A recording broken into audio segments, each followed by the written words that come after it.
आज हम एक ऐसे वाक़ये का जिक्र करने जा रहे हैं जो हर उस इंसान के दिल को हिला देता है जो कभी गलती कर बैठा हो, जो कभी रास्ते से भटक गया हो, जो कभी नींद और आलस से अपने फर्ज छोड़ बैठा हो और फिर तड़पता हो कि काश कोई दरवाजा खुल जाए और मैं अपने रब के करीब हो जाऊं।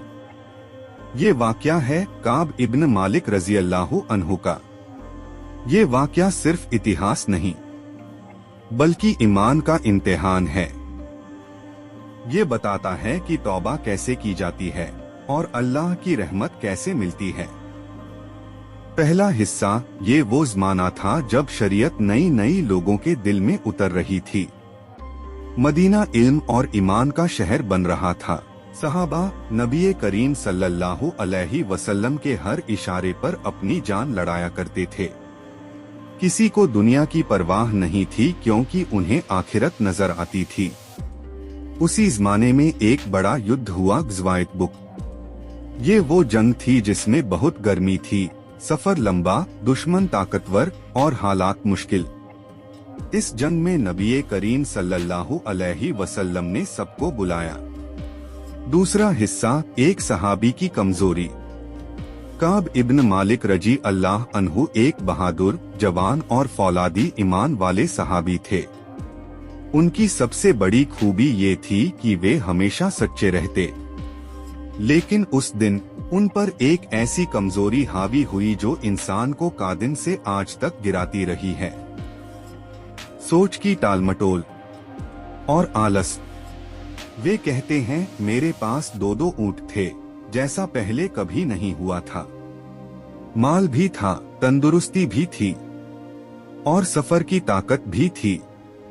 सोचा कल चल दूंगा, लेकिन कल आया।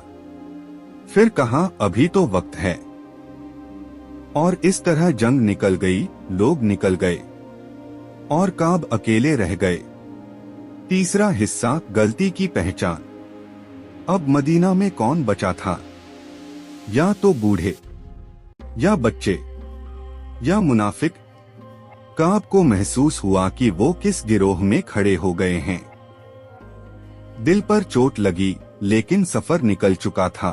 कुछ दिनों बाद खबर आई, मुसलमानों की फौज आगे बढ़ रही है और जंग शुरू होने वाली है। काब का दिल घुटता रहा। रात को बेचैनी, दिन को शर्म। चौथा हिस्सा, वापसी का इम्तिहान। जब जंग खत्म हुई तो नबी करीम सल्लल्लाहु अलैहि वसल्लम वापस मदीना आए। सहाबा उनके पास दौड़ दौड़ कर आने लगे। हर कोई अपना हाल बयान कर रहा था। कुछ ने सच्चाई बयान की, कुछ ने झूठ बहाना बनाया। पर अल्लाह के रसूल करीम सल्लल्लाहु अलैहि वसल्लम के सामने झूठ कितना चलता। अब बारी आई काब की। दिल में हजारों ख्याल, क्या कहूं, क्यों गया नहीं, क्या बहाना बनाओ। बहाना बनाने से जान बच सकती थी, लेकिन ईमान में दाग लग जाता।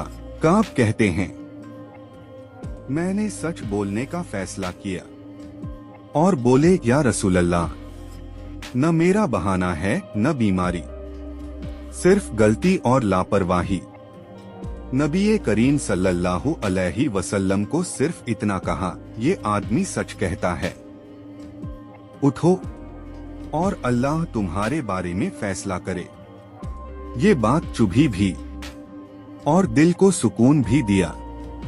पांचवा हिस्सा, तन्हाई का असली दर्द। अब असल इम्तिहान शुरू हुआ।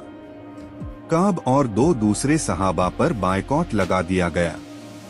न बात, न सलाम, न बैठना, न मिलना। शहर में लोग थे, लेकिन काब अकेला।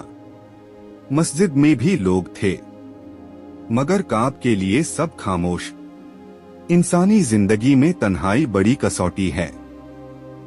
40 दिन गुजर गए, फिर हुक्म आया, बीवी से भी ताल्लुक ना रखो।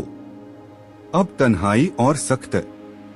काब कहते हैं, मैंने इतने दिन में जाना कि तौबा कैसी जाती है। और दिल कैसे टूटता है। अगर वीडियो पसंद आया है तो वीडियो को लाइक कमेंट करके दूसरे तक शेयर जरूर करें और चैनल को सब्सक्राइब करना ना भूलें।